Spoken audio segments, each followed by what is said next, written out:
Evening dear friends and dear students. जैसा कि आपको पता है कि आपका अध्याय 3 चल रहा है। आपका कल समाप्त हो चुका था। कल आपकी क्लास नहीं हुई थी। आज आपकी क्लास है। अध्याय 3 कल आपका समाप्त हो चुका था, जो कि दो चरों वाले समीकरण आपके चल रहे थे। और साथियों, आज आपका अध्याय 4 स्टार्ट होगा।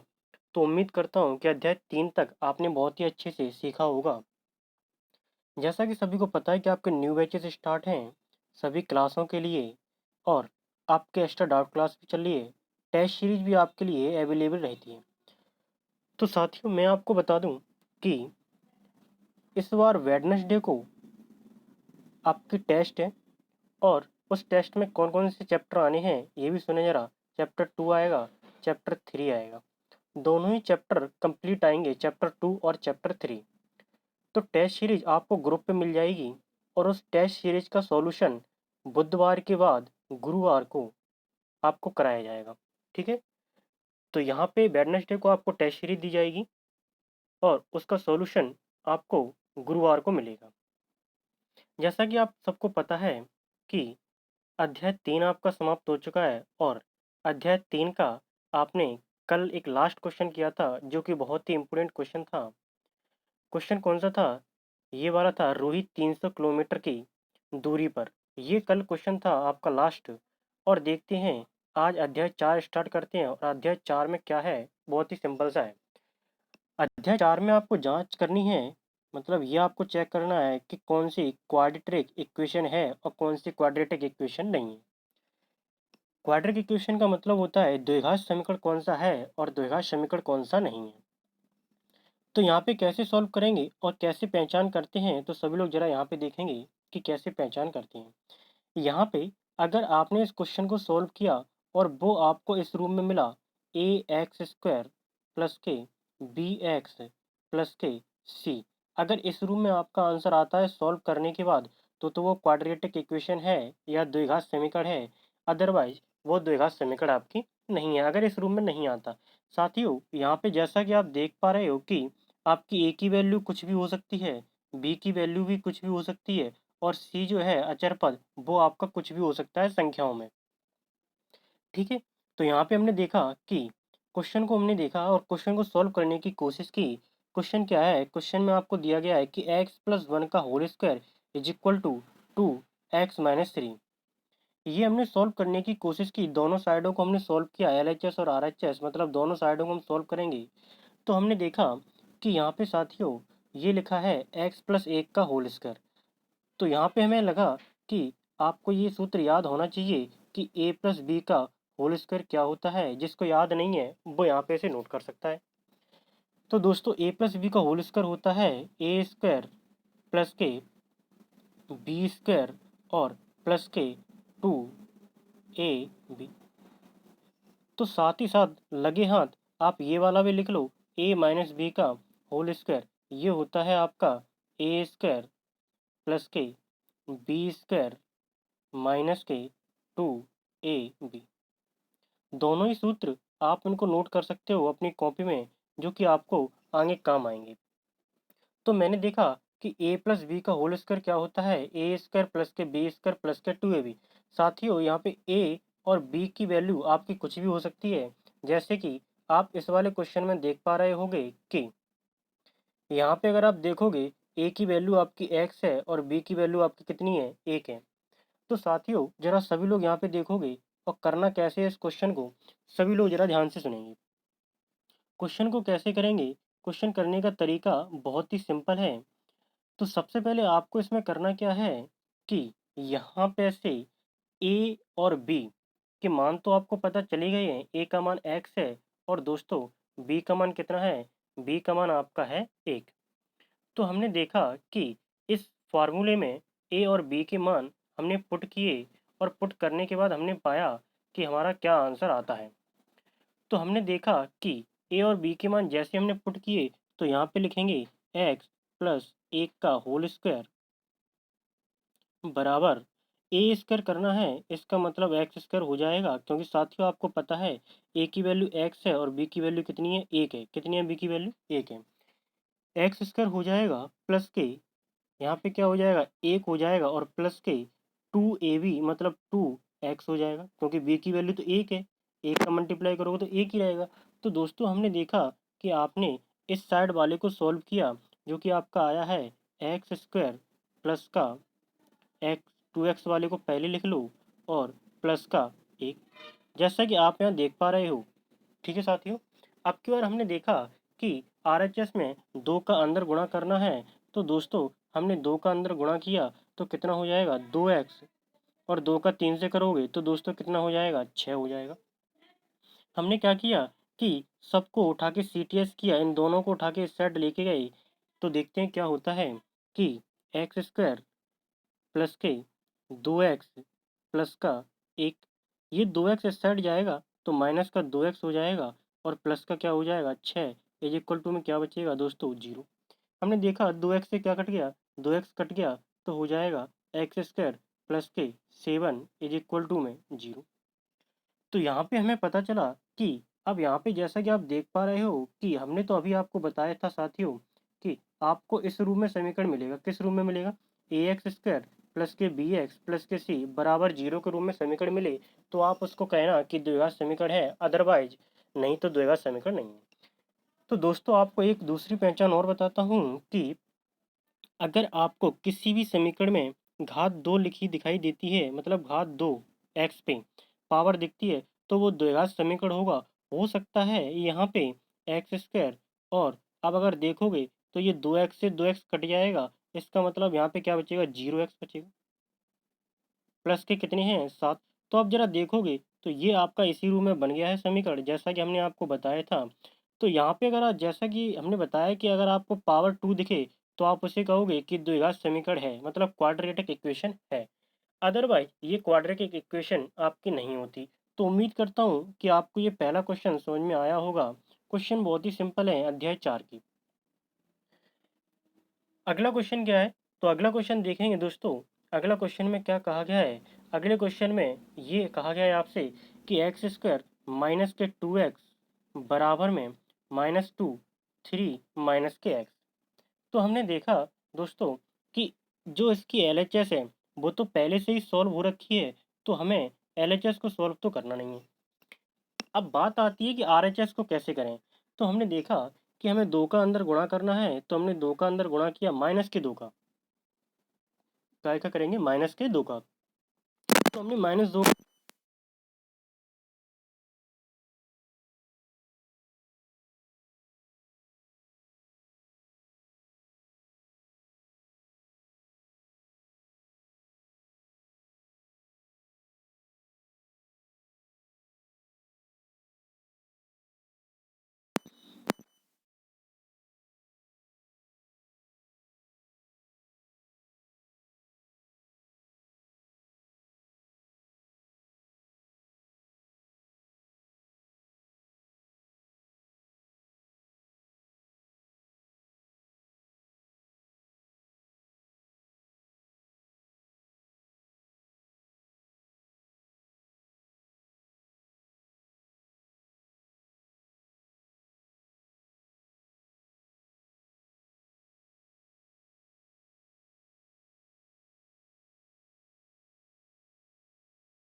क्या करना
है 3ab²। तो 3 a का मान साथियों x है और b का स्क्वायर करोगे मतलब 2 का स्क्वायर करोगे कितना होगा 4।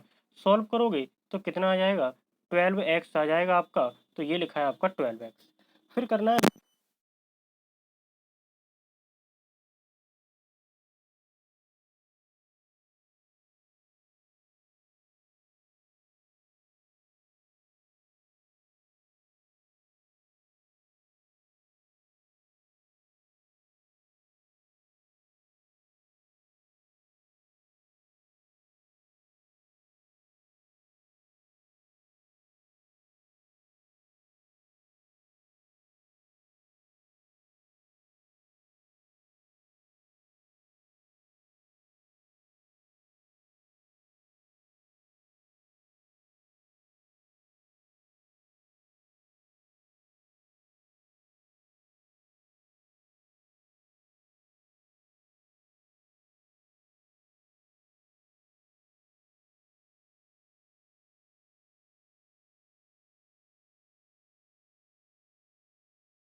लंबाई हो जाएगी, कितनी हो जाएगी 2x प्लस के 1। अब हमने देखा कि भूखंड का या आयत का भूखंड का या आयत का क्षेत्रफल, तो एरिया क्या होता है, एरिया सभी लोग देखें, वैसे हिंदी मीडियम वाले सभी को पता है, इंग्लिश मीडियम वाले भी सुन लें कि एरिया क्या होता है आयत का, तो एरिया होता है length into breadth, length into breadth, area होता है लेंथ इनटू ब्रेड्थ, या हिंदी में कह सकते हो कि आयत का क्षेत्रफल होता है लंबाई लंबाई गुणा क्या होता है चौड़ाई, लंबाई गुणा चौड़ाई। तो दोनों तरीके से आप इसे कर सकते हो, चाहे तो हिंदी में कर सकते हो चाहे इंग्लिश में कर सकते हो। तो साथियों हमने देखा, हमने क्षेत्रफल का सूत्र लगाया कि क्षेत्रफल क्या होता है लेंथ इनटू ब्रेड्थ, लेंथ है एक्स तो हमने एक्स लिखा इनटू ब्रेड्थ है हमारी कितनी, ब्रेड्थ है हमारी दोस्तों 2x प्लस का 1, तो हमने लिखा 2x प्लस का 1। और साथियों ये जो आपको एरिया है वो कितना दिया है 528, तो इक्वल टू में कितना लिखेंगे 528। हमने इसे सॉल्व करने की कोशिश की तो x का अंदर गुणा किया, कितना हो जाएगा दोस्तों 2x स्क्वायर हो जाएगा, प्लस x का 1 से करेंगे तो x हो जाएगा इज इक्वल टू में 528। साथियों 528 को इस साइड लेके आते हो तो 528 ये जो है ये आपका काय का हो जाएगा माइनस का हो जाएगा, काय का हो जाएगा माइनस का। इक्वल टू में क्या बचेगा, इक्वल टू में बचेगा आपका 0। तो हमने देखा ये जो हमें समीकरण मिली है, तो ये समीकरण आपको एक द्विघात रूप में है, कैसे रूप में है आपको द्विघात रूप में। अब दोस्तों यहाँ से आपको करना है आगे, क्या करना है आपको, यहाँ से आपको आगे ये करना है कि ये जो आपको समीकरण जो आपने निकाली है इसके आपको करने हैं फैक्टर, क्या करनी है फैक्टर। तो साथियों हमने देखा कि फैक्टर कैसे करेंगे, सभी लोग जरा यहाँ देखें, मैं आपको थोड़ी सी हिंट देता हूँ उसके बाद आप लोग करोगे। सबसे पहले हमने एक फैक्टर करने का एक तरीका बताया था अध्याय 3 में, चैप्टर 3 में, कि अगर एक्स स्क्वायर के आगे कोई संख्या लिखी है तो पहले लास्ट वाले से उसका गुणा किया जाता है। इसका मतलब 528 का हम गुणा कितने से करेंगे दोस्तों 2 से, और अगर गुणा करेंगे तो कितना आ जाएगा, गुणा करते ही कितना आ जाएगा 2 का 8 से 16 हो जाएगा, और ये 5 हो जाएगा, और ये कितना हो जाएगा 10, 1056 हो जाएगा। अगर 528 का 2 में गुणा करोगे तो कितना हो जाएगा 1056।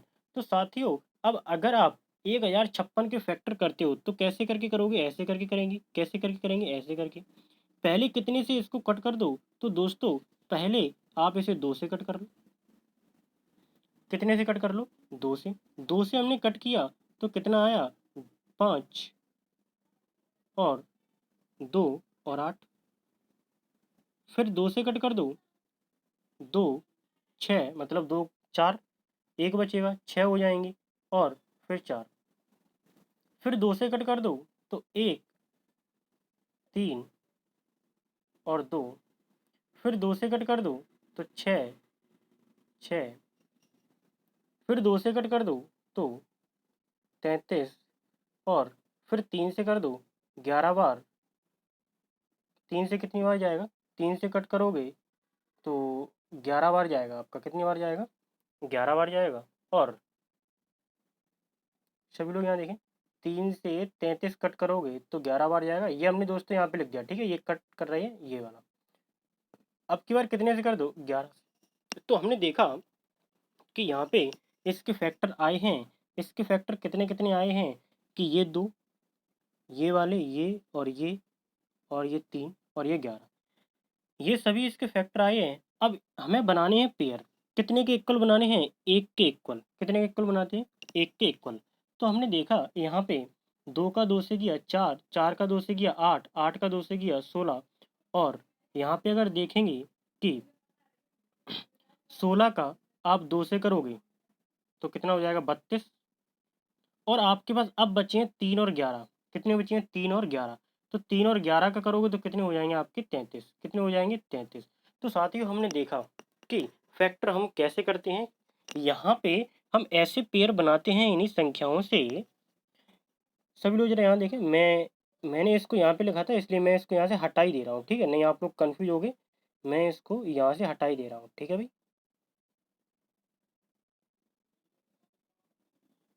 ठीक है, 2 से काटा था, 2 से काटा था ये वाला 2 से काटा तो कितना आया 33, फिर 3 से काट दिया। ठीक है, तो हमने देखा कि जो हमारे फैक्टर आए हैं वो कितने आए हैं। एक बार सभी लोगों को मैं दोबारा से बता देता हूँ कि फैक्टर हमारे कितने आए हैं। यहाँ पे फैक्टर आए हैं, सभी लोग जरा एक बार ध्यान से समझ लें कि कैसे करना है। हमने देखा 2 का 2 से किया 4, ठीक है, 2 का 2 से किया कितने 4। उसके बाद हमने किया 2 का 2 से 4, 4 दूनी 8, 8 दूनी 16 और 16 32, 32 लिखा हमने। फिर हमने देखा 11 और 3 का किया तो कितना आया 33 आया। मतलब हमें फैक्टर ऐसे करने होते हैं जिनका मल्टीप्लाई करें तो 1056 आ जाए, और उन्हीं को, जिन संख्याओं को हम मल्टीप्लाई कर रहे हैं उन्हीं को जोड़ने से या घटाने से, मतलब उन्हीं को ऐड करने से या सब्ट्रैक्ट करने से हमारा जो बीच वाला पार्ट होता है ना वो बचे, मतलब एक बचे। यहाँ पे कुछ नहीं तो क्या मानेंगे, एक मानेंगे। तो हमने देखा दोस्तों कि जैसे हमने गुणा किया 32 और 33 का, तो हमारा 1056 आ जाएगा। और अगर आप 33 में से 32 सब्ट्रैक्ट भी करोगे तो कितना बचेगा आपका, एक बचेगा, मतलब एक एक्स बचेगा। तो साथियों हमें फैक्टर तो पता चल गए हैं कि 32 होंगे और 33 होंगे। अब हम इस क्वेश्चन को और आगे करते हैं। इस क्वेश्चन को आगे कैसे करेंगे, तो इस क्वेश्चन को आगे करने के लिए सभी लोग जरा एक बार फैक्टर अपनी कॉपी में नोट कर लें। ठीक है, तो देखें जरा क्वेश्चन को आगे कैसे करनी है। तो यहाँ पे हमने देखा कि क्वेश्चन को अगर आगे आपको सॉल्व करना है, इस समीकरण को हम सॉल्व करेंगे। और सॉल्व कैसे करेंगे तो देखें जरा सभी लोग कि 2x² ये लगा है प्लस, और हमने लिखा हमें तो यहाँ एक चाहिए तो हमने क्या लिखा 33 माइनस के 32 x माइनस के 5 माइनस के 528। साथियों हमने देखा यहाँ पे कि इस x का अंदर गुणा करेंगे तो कितना आएगा, तो 2x² प्लस के 33x माइनस 32x माइनस 528। तो जैसा कि आप देख पा रहे हो कि इन दोनों में से आप क्या कॉमन ले सकते हो, तो साथियों इन दोनों में से मैं यहाँ से कॉमन ले सकता हूँ, कितने कॉमन ले सकता हूँ x। संख्या क्यों कॉमन नहीं ले सकता, क्योंकि 2 अगर कॉमन लेता तो 2 का डिवाइड इसमें चला जाता, और लेकिन 2 का डिवाइड इसमें नहीं जाता। कॉमन का मतलब ही यह होता है कि जौन सी संख्या या जो आप कॉमन लो वो दोनों के पास अवेलेबल होना चाहिए, अदरवाइज आपका कॉमन सही नहीं होगा। ठीक है, तो हमने देखा कि यहाँ पे x 2 थे, मतलब x² था, तो इसके पास 2x है। यहाँ पे x 1 है, तो दोनों के पास से हमने एक एक x उधार ले लिया, जो कि हमने कहाँ लिख दिया साथियों, बाहर। अब हमें देखना है कि इन लोगों के पास क्या क्या बचेगा। तो हमने देखा कि x कॉमन लेने के बाद यहाँ से 2x बचेगा, क्योंकि संख्या तो हमने ये वाली ली नहीं है, तो 2 बचेगा। और इसके पास x 2 थे तो एक बाहर लिया है, एक x बच जाएगा। एक x जो बच जाएगा वो मैंने ये लिख दिया है। ठीक है, उसके बाद प्लस का, यहाँ से x तो बाहर आ ही चुका है तो केवल क्या बचेगा, यहाँ पे 33 बचेगा। क्या बचेगा यहाँ पे 33 बचेगा। माइनस चिन्ह लगाओ, क्यों लगाओ, क्योंकि ये लगा है माइनस। अब यहाँ से जरा देखो कि यहाँ से क्या कॉमन आ सकता है, तो साथियों यहाँ से आप x कॉमन नहीं ले सकते। कारण क्या है, क्योंकि 32 के पास तो x है, लेकिन 528 के पास x तो नहीं है, तो यहाँ से x तो कॉमन नहीं आ सकता। तो फिर हमें क्या करना होगा, तो दोस्तों हम कोई ऐसी संख्या कॉमन लेते हैं जो दोनों से डिवाइड हो जाए। तो हमने देखा यहाँ पे हमने कॉमन ले लिया भाई 16। कितना कॉमन ले लिया भाई साथियों, हमने 16 कॉमन ले लिया। तो 16 का डिवाइड पहले तो इसमें ही लगा लो, तो 2x बार जाएगा, और प्लस के यहाँ जब 528 में लगाओगे तो 33 बार जाएगा। 528 में जब 16 का डिवाइड लगाओगे तो कितनी बार जाएगा, 33 बार। तो यहाँ पे जैसा कि आप देख रहे हो, अब कुछ लोग ये सोच रहे होंगे कि सर यहाँ तो माइनस है लेकिन यहाँ प्लस कैसे हो गया। तो साथियों मैं आपको थोड़ा सा क्लियर कर दूं कि ये जो माइनस चिन्ह आप अंदर लेके जाके सॉल्व करते हो तो आपका यही माइनस बन जाता है, क्योंकि माइनस प्लस क्या होता है, माइनस होता है कि नहीं होता। और वैसे भी आप देख सकते हो कि यदि आपने माइनस चिन्ह बाहर ले लिया है तो अंदर सभी चिन्ह बदल जाएंगे, तो अंदर क्या हो जाएगा, प्लस हो जाएगा। देखा कि हमें क्या मिला, हमें दोनों ही कॉमन मिल चुके हैं कि अच्छा, एक तरीका मैं आपको और बताता हूँ, आपको कैसे पता चलेगा कि क्वेश्चन सही हो रहा है। आप ये वाला भाग देखो और ये वाला भाग देखो, दोनों भाग आपके सेम आ रहे हैं तो आपने सवाल ऊपर तक सही किया है। अदरवाइज आपने अपने फैक्टर कैसे कर लिए, गलत कर दिए। ये होती है सवाल की एक पहचान कि सवाल सही हो रहा है या गलत। तो अब इसको लिखने का तरीका क्या है साथियों? लिखने का तरीका मैं आपको बताता हूँ। पहले आप लिख लो जो आपके दोनों पार्टों में सेम मिल रही है, 2x प्लस का 33। उसके बाद कौन सा लिखोगे, x माइनस के 16 इज इक्वल टू में क्या करना है, जीरो करना है। क्या करना है, जीरो करना है। अब की बार यहाँ पे देखोगे कि इन दोनों पार्टों को अलग अलग जीरो के बराबर करोगे तो सबसे पहले हमने क्या किया, पहले आप सभी लोग यहाँ तक नोट कर लें। सभी लोग नोट कर लो आराम से। चलो, उम्मीद करता हूँ कि आपने नोट कर लिया होगा। तो यहाँ पे अगर आप देखोगे आगे, तो आगे आपका क्या रहेगा कि 2x प्लस के 33 और x माइनस के 16 इज इक्वल टू में जीरो। हमने दोनों पार्टों को अलग अलग जीरो के बराबर किया, तो 2x प्लस के 33 इसको भी हमने जीरो के बराबर किया, और x माइनस के 16 इसको भी हमने काय के बराबर किया, जीरो के बराबर। अब हमने देखा कि हमने इन दोनों से x की वैल्यू निकाली, तो x की वैल्यू सबसे पहले इससे निकालेंगे तो कितनी आएगी, 2x इज इक्वल टू में -33। x की वैल्यू निकालोगे तो -33 अपॉन 2। ठीक है भाई, यहाँ भी निकाल दो। इसकी निकालोगे तो ये हो जाएगी x इजकल टू में 16। अब यहाँ दिक्कत ये है कि आपके दो आंसर आ चुके हैं x के, लेकिन आपको आंसर लेना कौन सा है वो भी एक समस्या है। तो दोस्तों, आप ये माइनस वाला आंसर नहीं ले सकते। कारण क्या है सर जी, कि लंबाई और चौड़ाई कभी ऋणात्मक नहीं होती। मेन पॉइंट है। माइनस वाला आंसर क्यों नहीं ले सकते, कोई पूछे तो, कि सर जी लंबाई और चौड़ाई कभी भी ऋणात्मक नहीं हो सकती, इसलिए ये आंसर हम नहीं ले सकते।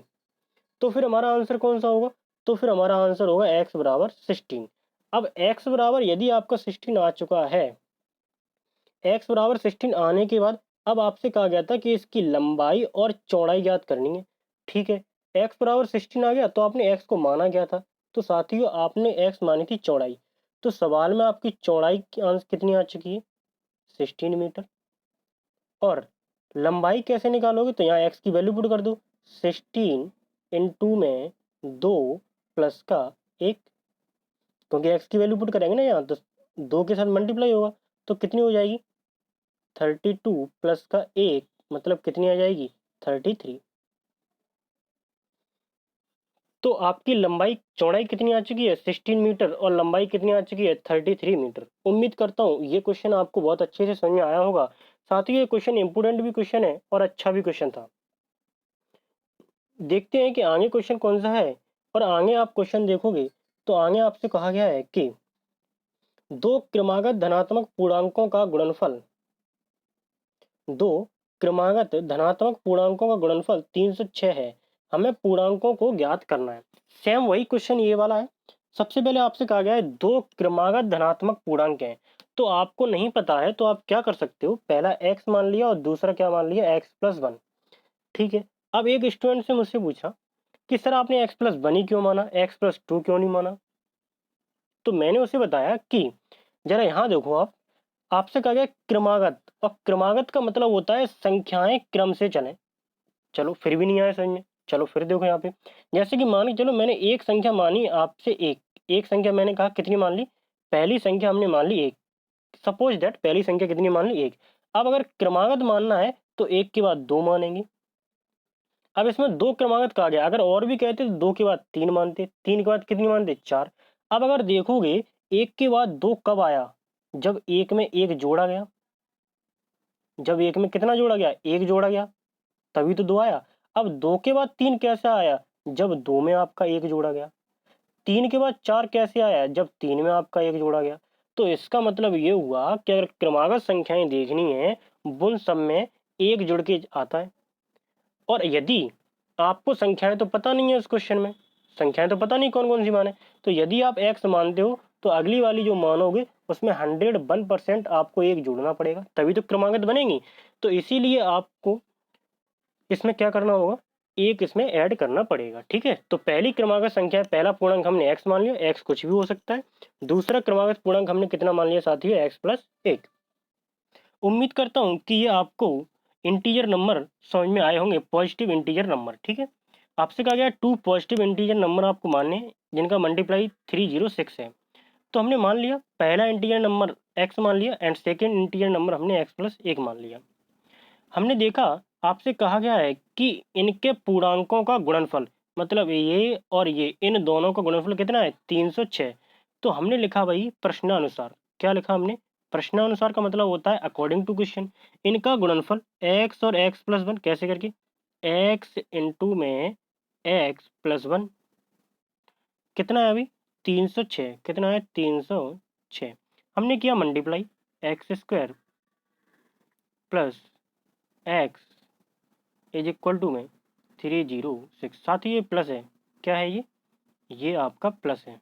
ठीक है, तो यहाँ पे देखा 306 को इस साइड लेके आएंगे, जैसा कि आप यहाँ देख पा रहे हो, इस साइड लेके आएंगे मतलब CTS करेंगे 306 का, तो वो काय का हो जाएगा, माइनस का। इज इक्वल टू में क्या रहेगा, इज इक्वल टू में आपका रहेगा 0। अब दोस्तों आपको सेम वैसे ही करना है, आपसे कहा गया था कि वो इंटीजर नंबर्स आपको ज्ञात करने हैं जो आपने माने हैं। तो हमने देखा यहाँ तक तो हमने क्वेश्चन को सॉल्व कर लिया। ठीक है साथियों, अब यहाँ से क्या करना है, जैसा कि आप यहाँ देख पा रहे हो कि ये आपको एक इक्वेशन मिल गई है। ठीक है, ये रही इक्वेशन। अब इसमें हमें क्या करना है, फैक्टर करने हैं और एक्स का निकालना है मान। अब यहाँ पे इसका गुणा आगे नहीं होगा क्योंकि एक्स स्क्वायर का कोई संख्या नहीं है। ठीक है, तो हमने देखा कि 306 के हमें केवल फैक्टर करने हैं, कितने केवल करने हैं साथियों, 306 के। तो भाई हमने देखा 306 के फैक्टर मैं आपको करके देता हूँ, उसके बाद क्वेश्चन आप लोगों को करना है। ठीक है, तो 306 हमने लिखे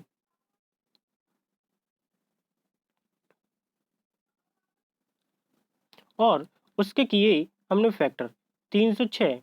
फैक्टर कैसे करना है सभी लोग जरा यहाँ देखें कि फैक्टर कैसे होंगे। तो हमने देखा कि सबसे पहले 306 को आप कितने के टेबल से कट कर सकते हो, तो यहाँ पे आप इसे 2 के टेबल से कट कर सकते हो। कितने से कर सकते हो, 2 से कर सकते हो। तो 1 और 2 5 जा 10, 2 3 जा 6। ठीक है, फिर कितने से कर सकते हो, 3 से कर सकते हो, 5 और 1। फिर कितने से कर सकते हो, 3 से कर सकते हो, फिर कितने से कर सकते हो, 17 से। कितने से कर सकते हो, 7। तो देखा इसके फैक्टर कितने हो जाएंगे, तो सबसे पहले देखो जरा आप, ये 2 है और ये 3 है और ये 3। तो हमने देखा 3 3 जा 9 और 9 2 जा 18, आपका बचा यहाँ 17। तो 18 में से 17 जाएगा तो आपका एक बचेगा जो आपको एक चाहिए। 18 इंटू 17 का मल्टीप्लाई करते हो आप तो कितना आ जाएगा, 306। तो हमें फैक्टर मिल चुके हैं दोस्तों 18 और 17। अब करना है हमें क्वेश्चन को सॉल्व। तो सभी लोग जरा यहाँ देखें कि क्वेश्चन को कैसे सॉल्व करेंगे। सभी लोग देखें जरा यहाँ, ये आपकी इक्वेशन है। सॉल्व कैसे करना है, एक्स स्क्वायर आपकी और प्लस लगाएं, 18 माइनस के 17 x minus 306 is equal to में 0। एक्स स्क्वायर प्लस के 18x एक्स स्क्वायर प्लस के 18x माइनस के 17x माइनस के 306 इज इक्वल टू में 0। तो यहाँ पे जैसा कि आप देख पा रहे हो कि और आगे इसे सॉल्व करोगे तो आगे सॉल्व करने से क्या आएगा, इन दोनों पार्टों में से कॉमन x कॉमन है। कॉमन लेने के बाद क्या बचेगा, x प्लस 18 बचेगा। साथ ही यहाँ x क्यों बचा, क्योंकि यहाँ x 2 थे, एक x बचेगा। उसके बाद इन दोनों में से कॉमन क्या है, तो इन दोनों में से हमने कॉमन लिया 17, तो यहाँ से तो बचेगा केवल x। और ये वही नियम है, ये क्या हो जाएगा प्लस, क्योंकि ये माइनस चिन्ह आप बाहर ले लोगे, माइनस बाहर ले लोगे तो अंदर वाला चिन्ह बदल जाएगा आपका, माइनस से क्या हो जाएगा, प्लस हो जाएगा। 17 के इसमें डिवाइड करते हो तो कितना आएगा आपका, 18 आएगा और इज इक्वल टू में क्या रहेगा आपका 0। फिर से वही कि x माइनस 17 एक आ जाएगा आपका और एक कितना आ जाएगा x प्लस 18। तो यहाँ तक आप नोट कर लीजिए और इसके बाद देखें जरा क्या करना है। यहाँ तक सभी लोग नोट कर लें, उम्मीद करता हूँ सभी ने नोट कर लिया होगा और समझ में भी आया होगा। तो आगे देखते हैं कि आगे क्वेश्चन को कैसे करना है। तो आपका था x माइनस के 17 इसे बराबर 0 करो और x प्लस के 18 इसे भी क्या के बराबर करो, 0 के बराबर। हमने देखा इसका वैल्यू आप निकालोगे CTS करके तो x बराबर कितना आएगा 17 और ये निकालोगे तो x बराबर कितना आएगा माइनस के 18। तो तरीका वही है कि आप माइनस वाला आंसर नहीं ले सकते। क्यों नहीं ले सकते सर जी? क्योंकि सवाल में कहा गया है धनात्मक पूर्णांक होने चाहिए। कि कैसे होना चाहिए, धनात्मक। तो ये तो आपका ऋणात्मक आया है तो ये तो आंसर हो नहीं सकता। तो फिर आंसर x बराबर कितना होगा आपका 17।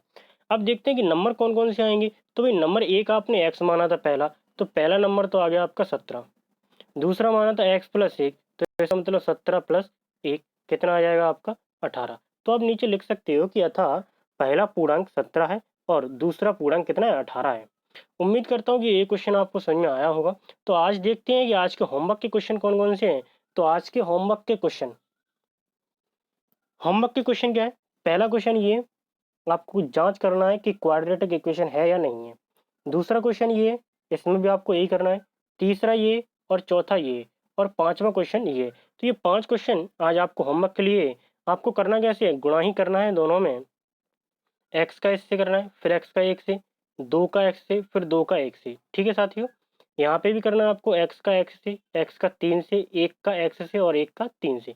उम्मीद करता हूँ कि आप सभी लोग करके लाएंगे और करना जरूर, क्योंकि आपको मेहनत करनी है। और यदि आप घर पे नहीं लगाओगे क्वेश्चन तो आप सीख नहीं पाओगे। मैं आपको कितना भी अच्छा पढ़ा दूं, कैसे भी पढ़ा दूं, लेकिन जब तक आप घर पे नहीं करोगे प्रैक्टिस तब तक आप कुछ भी नहीं सीख सकते। तो उम्मीद करता हूँ सभी लोग घर पे जरूर सवाल लगाएंगे और सभी लोग होमवर्क करके जरूर लाएंगे। ठीक है, तो आपको करना क्या है, वीडियो को सबसे पहले क्या कर देना है, लाइक कर देना है। वीडियो को क्या कर देना है, लाइक, शेयर कर देना है वीडियो को। और अगर किसी ने अभी तक चैनल को सब्सक्राइब नहीं किया हो तो साइड में एक रेड बटन है, उसको दबा के आप चैनल को सब्सक्राइब कर सकते हो, जिससे आपको आने वाली सभी वीडियो मिलती रहें। तो ये थी आज की आपकी क्लास।